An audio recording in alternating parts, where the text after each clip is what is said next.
नमस्कार विद्यार्थियों, हम पढ़ रहे हैं रीट में अनुवाद और अनुवाद में आज हम पढ़ेंगे षष्ठी विभक्ति। कौन सी विभक्ति विद्यार्थियों? षष्ठी विभक्ति।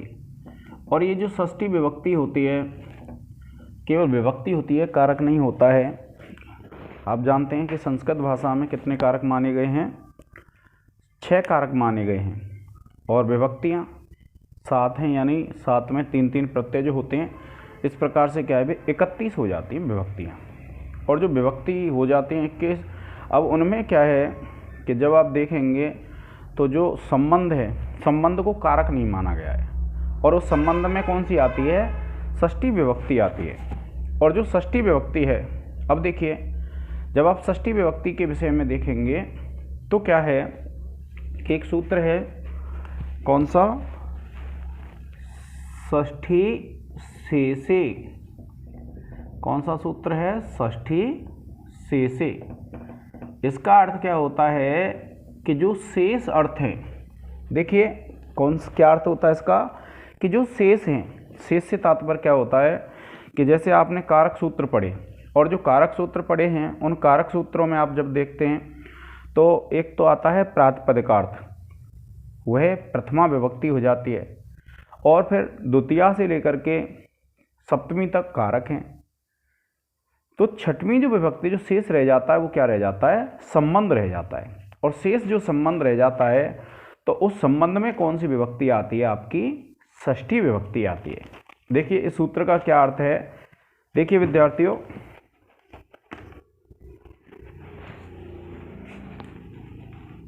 कि कारक एवं प्रातिपदिकार्थ कार्थ से भिन्न,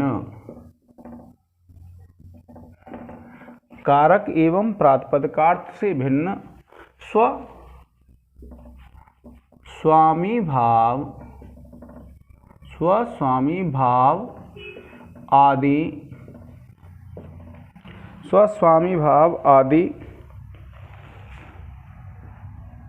संबंध, स्वस्वामी भाव आदि संबंध शेष है और शेष अर्थ में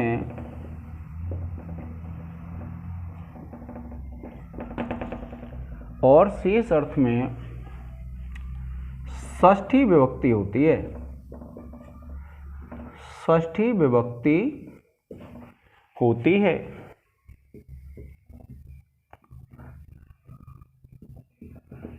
ये है विद्यार्थियों, यह क्या कहता है कि स्वस्वामी भाव आदि जो संबंध होते हैं वे 4 प्रकार के संबंध माने गए हैं विद्यार्थियों। तो इसमें क्या बताया कि जो संबंध है, एक तो आपको ये ध्यान रखना है कि जो संबंध है उसको कारक नहीं माना गया है, और जो संबंध है उसको कारक नहीं माना गया है तो उन्होंने क्या बताया कि एक तो कारक होते हैं और एक होते हैं प्रातिपदिकार्थ। तो प्रातिपदिकार्थ में तो आपकी कौन सी थी? प्रथमा विभक्ति थी, और कारक आपके द्वितीया से जो आपके कारक थे।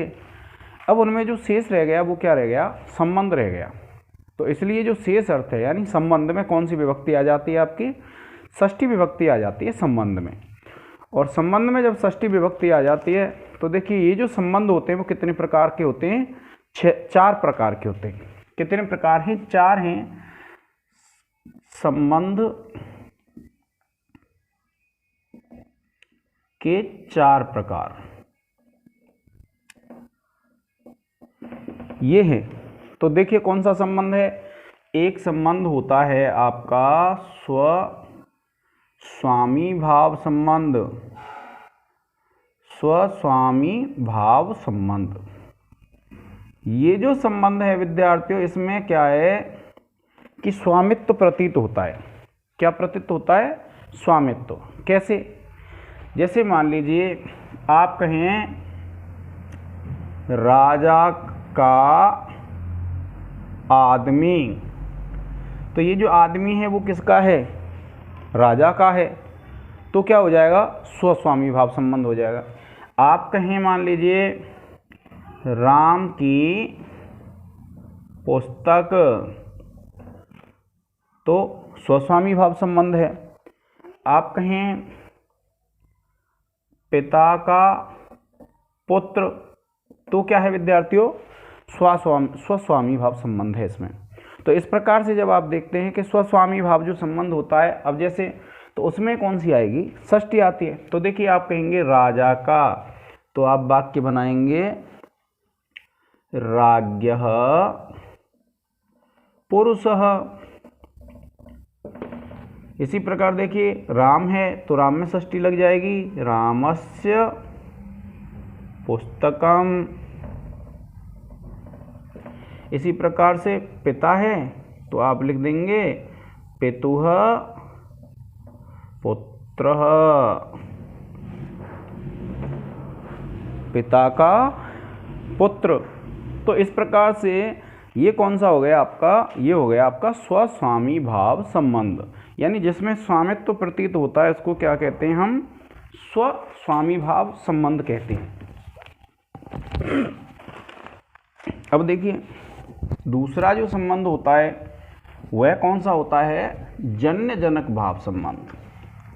दूसरा कौन सा संबंध है, जन्य जनक भाव संबंध। देखिए दूसरा है जन्य जनक भाव। जब आप इसको देखेंगे तो जन्य जनक भाव संबंध, और ये जो जन्य जनक भाव संबंध है ये क्या कहता है कि कोई चीज़ अगर किसी से मतलब किसी के से उत्पन्न होती है तो उसको क्या कहते हैं हम, जन्य जनक भाव संबंध कहते हैं। कैसे, देखिए आप कहेंगे माता का पुत्र, तो ये जन्य जनक भाव संबंध है, क्योंकि जन्य कहते हैं जो पैदा होता है और जनक जो पैदा करता है। ऐसे ही हम लिखेंगे पिता का पुत्र, तो आप इसका जब अनुवाद करेंगे आप लिखेंगे मातुः पुत्रः, फिर लिख देंगे आप पितुः पुत्रः। इस प्रकार से आप इसको करेंगे, मातुः पुत्रः पितुः पुत्रः।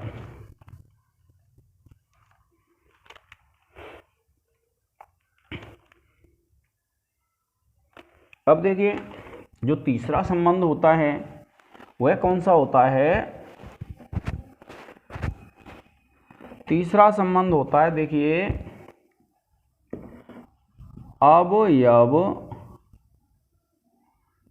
अवयवी भाव,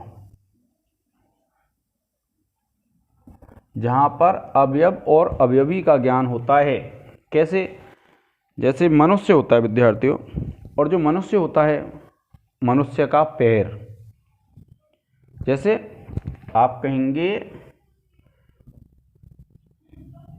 मनुष्य का पैर, तो आपको पता है मनुष्य क्या है, अवयवी है, और पैर क्या है, अवयव है।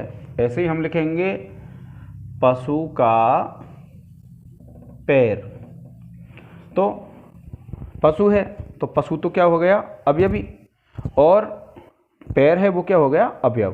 तो यानी जहाँ अवयव और अवयवी का संबंध होता है तो जो अवयवी है उसमें कौन सी आती है, षष्ठी विभक्ति आती है। देखिए जैसे मानवस्य पादः, मनुष्य का पैर। इसी प्रकार से आप पशु है तो आप लिखेंगे पशुः पादः, यानी पशु का पैर।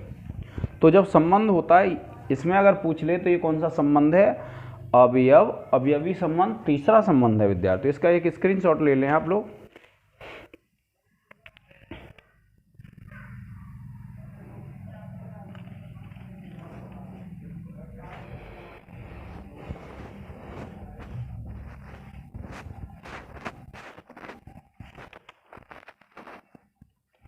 अब देखिए जो एक और होता है, और कौन सा होता है विद्यार्थियों, चौथे नंबर का होता है स्थानीय आदेश संबंध। कौन सा है, स्थानीय आदेश संबंध। आपने संस्कृत विषय पढ़ी है कि जब एक के स्थान पे दूसरा आ जाए तो उसको क्या कहते हैं, हम आदेश कहते हैं, और जो पहले रहता है उसको क्या कहते हैं, स्थानीय कहते हैं। जैसे आप कहेंगे एको यणचि, आपने यण संधि पढ़ी है, एको यणचि। तो जो एको यणचि जो आप पढ़ते हैं, तो एको यणचि में क्या है, इक है। तो इक जो होते हैं, मान लीजिए इक में ई है, तो ई तो हो गई आपकी स्थानीय, और ई है, ई के स्थान पे क्या हो जाएगा, या ये हो गया आपका आदेश। यानी जो पहले होता है वह तो होता है स्थानीय, और उसके स्थान पे जो आता है उसको कहते हैं हम आदेश। तो ये इस प्रकार से क्या विद्यार्थियों, 4 प्रकार के संबंध हो जाते हैं। एक तो आपका स्वस्वामी भाव, जन्यजनक भाव, अवयव अवयवी भाव, और स्थानीय आदेश भाव। इस प्रकार से ये संबंध हैं विद्यार्थियों। अब देखिए,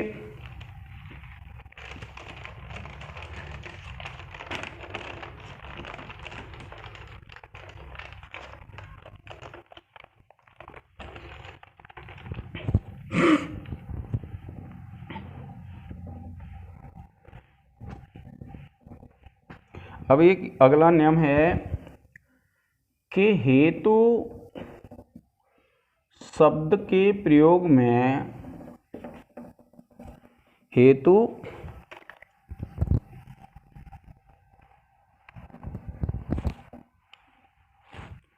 देखिए विद्यार्थी, हेतु शब्द के प्रयोग में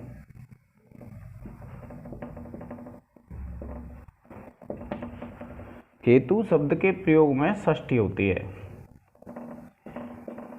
देखिए कैसे, कि अन्नस्य हेतोः वसति, अन्नस्य हेतोः वसति। अगर आपको ये हेतु शब्द मिल जाए तो आपको क्या करना है, उसमें षष्ठी विभक्ति का प्रयोग करना है। कौन सी विभक्ति का प्रयोग करना है, षष्ठी विभक्ति का प्रयोग करना है। ऐसे ही इसको बना सकते हैं, जैसे हम अध्ययनस्य हेतोः वसति, यानी अध्ययन के हेतु से रहता है। इस तरीके से आप क्या करेंगे कि जब आपको हेतु शब्द मिल जाए तो आप समझ जाएंगे कौन सी विभक्ति आनी है, षष्ठी विभक्ति आनी है। क्योंकि हेतु शब्द के प्रयोग में कौन सी विभक्ति आती है, षष्ठी विभक्ति आती है। इसका एक स्क्रीनशॉट ले लें।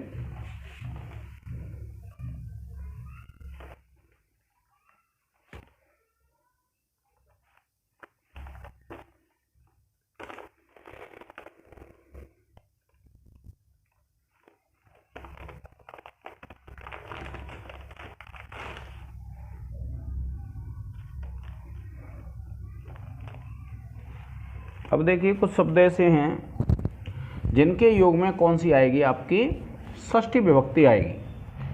अब देखिए कौन से शब्द हैं जिनके योग में कौन सी विभक्ति आ जाती है, षष्ठी विभक्ति आ जाती है। देखिए, एक है कृते, कौन सा है, कृते। वाक्य बनाएंगे आप, भोजनस्य कृते। तो जो कृते शब्द है विद्यार्थियों, इसके कारण इसमें कौन सी आई है, षष्ठी विभक्ति आई है। आपको ध्यान रखना है कि अगर कृते शब्द मिल जाता है तो उसके साथ अगर उसने दूसरी विभक्ति दी है, इसमें कोई बदल के दे देगा, तो आपको क्या ध्यान रखना है कि उसमें आपको विभक्ति लगा देनी है षष्ठी। और फिर उसके बाद है, देखिए दूसरा शब्द है समक्षम। कौन सा है, समक्षम। तो ये वाक्य मिल जाता है, देखिए जैसे गुरोह, यानी षष्ठी है इसमें, समक्षम। आपको कौन से शब्द ढूंढने, ये अगर शब्द आपको मिल जाते हैं तो आपको ये ध्यान रखना है कि कौन सी विभक्ति आएगी, षष्ठी आएगी, कृते के योग में, समक्षम के योग में। और दूसरा है, देखिए जैसे मान लीजिए अंतः, मध्य, जैसे मान के चलो मध्य है, तो आप क्या लिखेंगे, देखिए छात्राणाम मध्य, छात्रों के बीच में, तो आपको मध्य का ध्यान रखना है। इसी प्रकार देखिए एक है शब्द अंतः, तो अंतः के युग में भी कौन सी आती है? षष्ठी आती है। आप लिखेंगे गृहस्य अंतः, इस प्रकार से। फिर उसके बाद क्या है, एक शब्द मिल जाता है आपका अंतरे, तो इसमें भी क्या है, षष्ठी लग जाएगी और गृहस्य अंतरे। इन विभक्तियों के प्रयोग में ये जो शब्द हैं ये आपको ध्यान रखने हैं। अगर ये शब्द आपको मिल जाते हैं तो इन शब्दों के योग में कौन सी विभक्ति आती है? आपकी षष्ठी विभक्ति आती है। अब देखिए उसके बाद फिर देखते हैं, इसका आप एक स्क्रीनशॉट ले लें।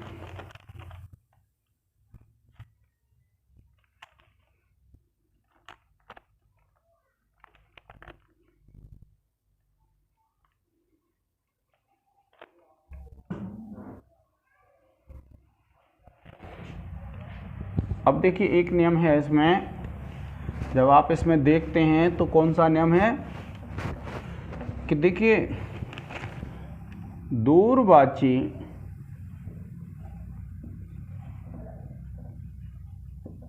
और निकटवाची, दूरवाची और निकटवाची जो शब्द होते हैं, शब्दों के योग में पंचमी और षष्ठी दोनों विभक्ति होती हैं। पंचमी और षष्ठी दोनों होंगी। दूरवाची शब्दों जैसे हम लिखे हैं ग्रामस्य